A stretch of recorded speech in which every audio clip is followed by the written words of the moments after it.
அத்தனை செல்வமும் உன்னிடத்தில் நான் பிச்சைக்கு செல்வது எவ்விடத்தில்?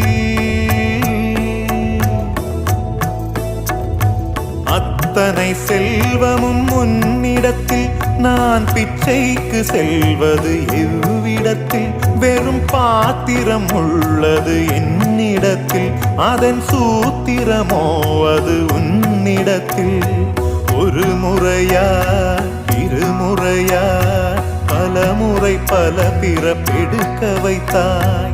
புதுவினையா பழவினையா கணம் கணம் தினம் என்னை துடிக்க வைத்தாய். பொருளுக்கு அலைந்திடும் பொருளற்ற வாழ்க்கையும் துரத்துதே. உன் அருள் அருள் அருள் என்று அலைகின்ற மனம் இன்று பிதற்றுதே.